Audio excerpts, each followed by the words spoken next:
sekalian, teman-teman media, sebelumnya mohon maaf agak telat sedikit.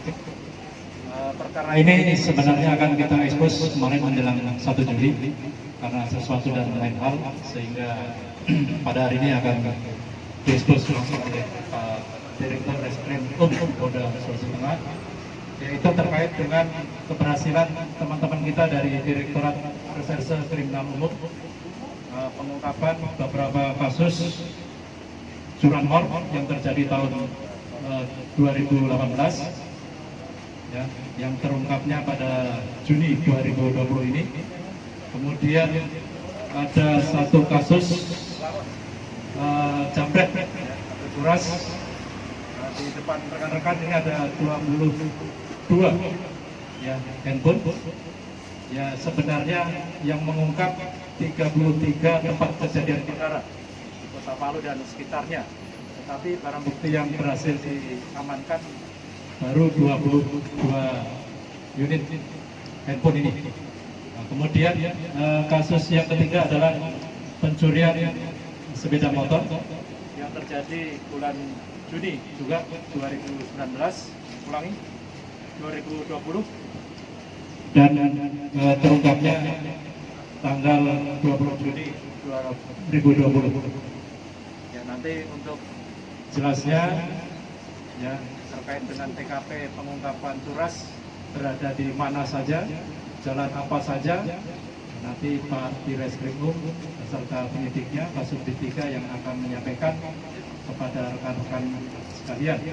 Ya, untuk para tersangkanya sebagaimana yang ada di belakang, baik mereka yang terlibat curas jambret HP, kemudian curanmor. Ya, untuk lebih jelasnya waktu dan tempat kami persilakan Pak Dirjen untuk menyampaikan. Terima kasih.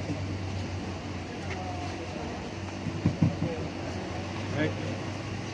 Assalamualaikum warahmatullahi wabarakatuh. Selamat siang, salam sejahtera untuk kita semua. Om Swastiastu.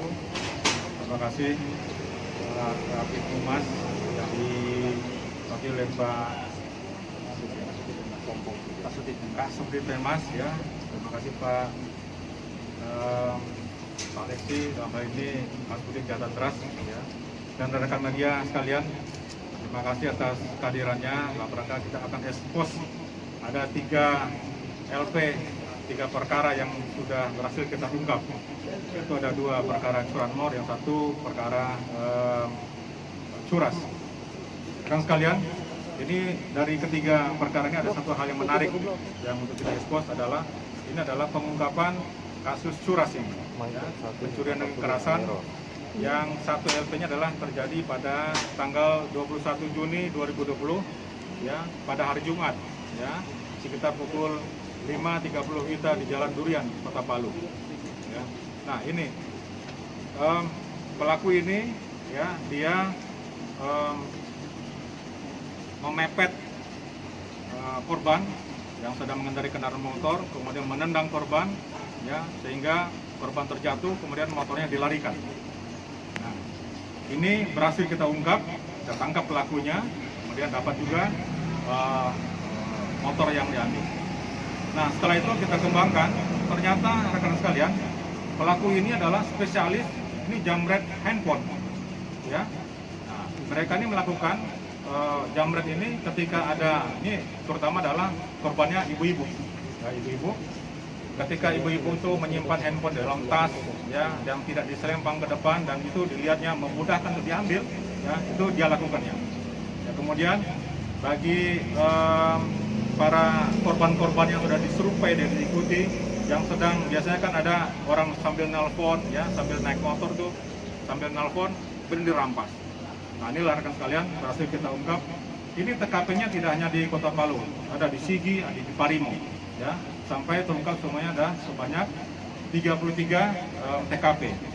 Tapi alhamdulillah kita bisa mengungkap baru 22 dan lainnya masih kita cari. Itu rekan sekalian. Nah, kemudian untuk 2 LP lainnya ya, sementara sudah bergulir. Nah, ini adalah pencurian kendaraan bermotor dan ini masih akan kita kembangkan lagi. Semangat itu rekan sekalian. Ya. Apa nama tersangka? Ya. Tersangka itu? Nah, tersangkanya kalau yang untuk khusus curas ini tersangkanya adalah AD. Ya, AD berdua dengan temannya dengan MAH atau MAH. Ya, ini Palu semua benar? ya. Ini orang Palu semua ini. Ya, orang Palu semua. Pengungkapannya Pak, sampai terungkap pelaku ini gimana Pak? Ya. Sampai tertangkap. Nah, ini waktu pengungkapannya waktu kita cek ke Parigi ya. Nah, kita cek Parigi, kita dapatkan ada informasi mereka dari Parigi. Nah, sampai diberi kita tangkap di situ pelakunya, kemudian baru kita kembangkan. Ternyata betul mereka sudah banyak sekali melakukan tindak pidana curas ini baik di Parigi, Sigi maupun di Kota Palu. Umurnya sudah dewasa ya, sudah dewasa. Ada satu anak-anak kemarin sudah kita serahkan, sudah ya. Nah, maka sudah dewasa semua. Terakhir ini barang curian ini mereka jual kemana ya? Dan apakah pihak kepolisian juga menelusuri penadahnya? Ya, nah betul nih pertanyaan yang baik sekali ini. Nah, rekan sekalian, ini mereka terutama jual mungkin langsung door to door ya kepada mungkin ya teman-teman yang siapa membutuhkan itu dijual ke sana. Dan ada juga kepada counter-counter ya, counter-counter yang nakal yang menerima penadahan ini. Tapi sedang kita kumpulkan terhadap para counter-counter tersebut. Makanya berhati-hatilah, maka saya ingatkan kepada counter-counter yang menerima jual barang-barang bekas, Anda adalah salah satu calon-calon korban penadahan. Untuk itu apabila menerima kalau ada orang yang menjualkan handphone harus diteliti kembali, ya kan? Bahwa ini dinyatakan bahwa handphone tersebut, benda tersebut bukan dari hasil kejahatan. Kalau Anda terima itu, kemudian akan menjadi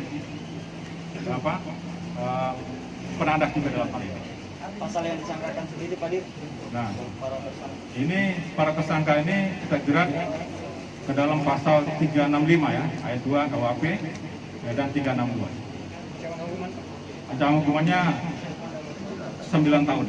Ada residivis yang menjadi Iya, ini mereka residivis ini. Semuanya. Semuanya ini. dua residivis. Ya. Pelaku beraksi menggunakan masker atau bagaimana transparan bukannya? Ya, mereka pakai helm tertutup. Ya, tapi helm tertutup, nah itulah mereka melakukan aksinya. Sehingga tidak diketahui. Tapi ya berkat kelihayan dari teman-teman oleh Pak Leksi ini, anggotanya, kita bisa mengungkap perkara ini. Hasil curian ini Pak, uangnya digunakan untuk apa oleh tersangka? Nah, ini rata-rata ya rekan sekalian, ini mereka untuk jual beli untuk narkoba. Ya, nah inilah lingkarannya. Dia ambil barang itu, jual, kemudian belikan untuk narkoba. Nah, ini selalu mereka lakukan. Ada terdeteksi kemudian penjualan hasil curian lewat jaringan medsos? Nah, ini sedang kita dalami. Ya, itu sedang kita dalami. Berarti ini ke seluruh tersangka ini bukan narkoba? Kalau kita cek sekarang ini dia negatif. Dia negatif.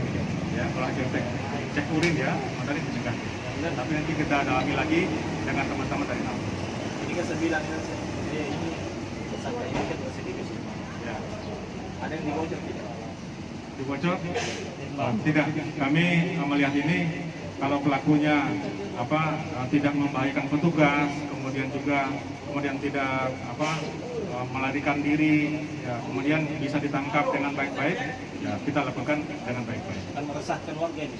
Meresahkan, tapi penangkapannya juga dengan baik-baik gitu. Ya, tapi kalau pelaksanaannya melakukan membahayakan melawan petugas, ya terpaksa kita akan lumpuhkan dengan SOP yang ada. Badir, apa betul Badir? Masih ada yang pelajar di mereka ini? Maksudnya? Pelajar, siswa. Atau pengangguran semua nih? Oh ya, sudah putus sekolah semua nih. Badir, ada pertanyaan tambahan ini kan pasti pelaku curas ini sudah dijerat dengan kekerasan.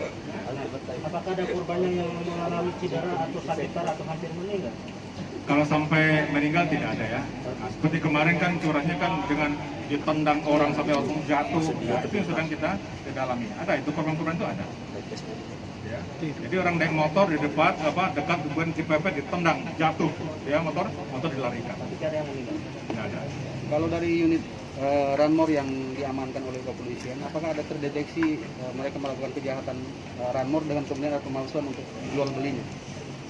Nah, sampai sekarang kita sedang deteksi ini ada yang punya ini, ya ada punya. Jadi bukan bukan hasil dari bodong semua, tidak. Artinya ini adalah punya orang yang sudah ada identitasnya. Ya, maksudnya pada saat mereka transaksi menjual kepada 480 atau ke penadahan itu, apakah mereka transaksi dalam posisi kendaraan bodong tanpa surat atau pakai surat palsu begitu, ada terdeteksi? Oh jelas, kalau mereka kan jualnya ya begitu tanpa ada surat-suratnya, ya kan?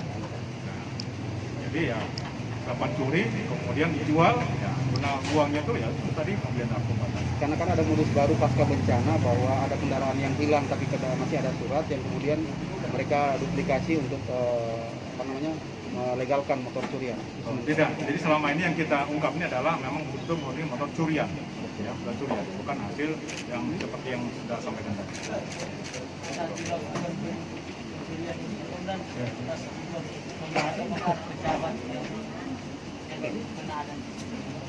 Oh tidak ada, tidak ada, ya tidak ada. Apakah ini residivis kasus yang sama juga? Sama, ya, kasus yang sama juga. Ya. Jadi saya himbau rekan-rekan sekalian, tolong kepada masyarakat kita, ya terutama ibu-ibu nih, yang wanita, apabila Anda keluar rumah, kemudian menggunakan handphone, jangan sampai ingatlah. Mungkin Anda menjadi salah satu sasaran dari para pelaku-pelaku seperti ini. Ini menggunakan handphone dengan bijak. Ketika dalam mengendari kendaraan tidak menggunakan handphone, ya kan? Tapi setelah selesai di tempat yang aman, silakan menggunakan handphone. Begitu. Barang buktinya ini tadi kembalikan ke korban atau bagaimana nih Pak? Oh, jelas. Nah inilah rekan sekalian, kita akan kembalikan kepada korban. Prosedurnya bagaimana korban? Ya, kan nanti kan kita sudah dapat para korban sudah dapat semua ini. Nanti akan kita hubungi tentunya setelah selesai perkara ini. Setelah tersangka dan barang bukti kita serahkan ke kejaksaan. Nah, setelah vonis pelakunya, kemudian nanti barangnya akan kita kembalikan kepada si pemiliknya sesuai dengan perintah dari pengadilan. Jelas kita akan kembalikan. Hadir ini kan sudah pertengahan tahun 2020. Kalau Bapak melihat tren kasus curas-curas dan curanmor sendiri di Sulawesi Tengah ini trennya seperti apa? Ya, saya lihat seperti ini ya, bahwa ini dengan adanya masa COVID-19 ini, tren kejahatan ini agak meningkat. Kenapa meningkat? Ya mungkin kondisi ekonomi kita ini sedang mengalami penurunan, sementara kebutuhan masyarakatnya kebutuhan hidup akan meningkat. Nah inilah yang menjadi salah satu pemicu mereka melakukan hal seperti ini. Tidak ada pekerjaan, kemudian juga mereka sudah residivis, akhirnya kambuhan itu lagi yang melakukan. Tapi tidak ada yang memang DPO dari lapas Pak ya? Tidak ditangkap ini? Oh tidak ada. Yang asimilasi? Yang memang mendapat kebijakan asimilasi? Oh tidak. Ya. Dan ada lagi pertanyaan, di antara ini kan barang bukti yang sudah diamankan, yang belum nggak tuh yang sempat terjual ada tidak? Berapa yang paling tinggi harganya dari merek apa itu? Oh ini ada handphone Samsung yang tertinggi harganya apa lagi? Ada iPhone. Ada tukar tambah. Ya. Rata-rata dijual berapa? Ya harganya mungkin harganya mesin barunya sekitar 2-3 juta, mungkin harganya paling juga 500.000. Dijual 500-an. Ya 500.000 aja tuh. Ya, yang penting dapat cepat laku. Tapi pihak petugas sudah menemukan ada tidak dari kasus mereka ini penadah yang Justru yang kita dapatnya kan daripada penadah ini. memang dari penadahnya. Ya. Rata-rata penadahnya ini personal atau Ada yang personal, ada juga yang counter. Maka ini kita akan sedang dalami ini, ya. Maka kenapa mereka sampai berani menerima benda-benda hasil kejahatan ini? Ya, makanya itu rentan sekali ya para counter yang sering melakukan jual beli atau tukar tambah barang-barang seperti ini ya, mereka kalau tidak hati-hati sekali mereka menjadi penadah itu dalam kasus ini. ada sanksi nggak Pak untuk masyarakat yang menadah barang curian? Oh jelas ada, ya mereka adalah pertolongan jahat itu namanya. Bahwa mereka ini adalah pelaku-pelakunya dengan ada dia sebagai penadah, mungkin pertolongan jahat dia sebagai pelaku juga nantinya, ya, dalam pasal 480 ya KUHP. Ada sanksi hukumnya Jelas. bagaimana? Ya, dan mereka tetap akan dihukum.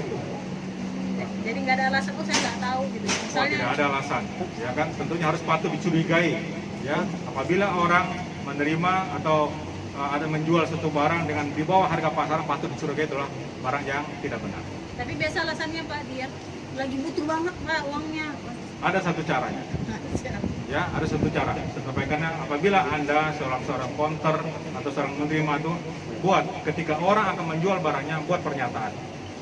Menyatakan bahwa saya di bawah ini menyatakan atas nama ini, alamat ini dengan nomor KTP sekian, ya kan, menjual barang ya berupa ini. Bahwa itu saya nyatakan bahwa bukan dari hasil tindak pidana atau bukan kejahatan lainnya. Apabila kemudian hari terbukti adalah sebenarnya saya yang akan bertanggung jawab. Apabila itu mereka tanda tangan, kemudian diserahkan kepada pembeli ini, akhirnya pembeli bisa lepas. Pakai materai. Pakai materai. Nah, sekarang pertanyaan, mau nggak para konter-konter atau penerima itu sekuat seperti itu? Ya kan? Nah, itu salah satu cara biar para konter-konter tidak terhindar dari, terlepas dari pasal-pasal penadahan tadi. Apakah ini sudah disosialisasikan kepada konter-konter untuk melakukan hal itu? Nah, ini kita belum. Makanya tolong rekan-rekan sekalian, ya, dengan sudah ada kegiatan ini, tolong expose hal ini, sampaikan. Ya kan? Bukan hanya para konter-konter, pada personal juga begitu. Ya, ketika menerima barang-barang ini ada yang menawarkan, itu yang didahulukan. Pak Dir, ini kan anggapan masyarakat, sometimes kan Pak Dir ini kan sudah tahun kedua atau tahun ketiga, pasti nggak ada masalah walaupun itu misalnya barang material. Itu dari pihak kepolisian seperti apa sih untuk memberikan sikap aware, kepedulian dari masyarakat untuk tidak membeli sembarangan ini Pak? Ya. Nah, dengan adanya seperti ini rekan-rekan, coba kita analogikan.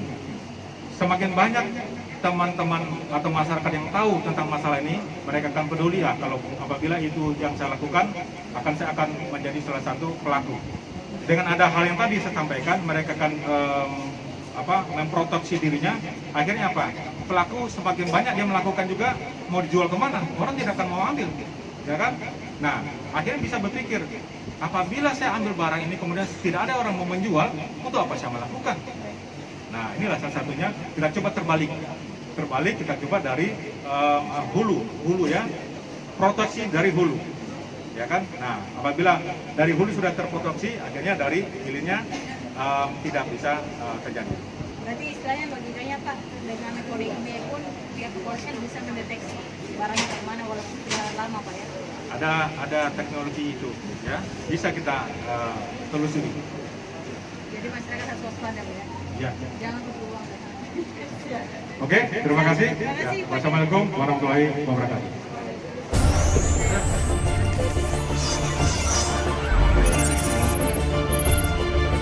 Kelihatan dari Oke. Thank you.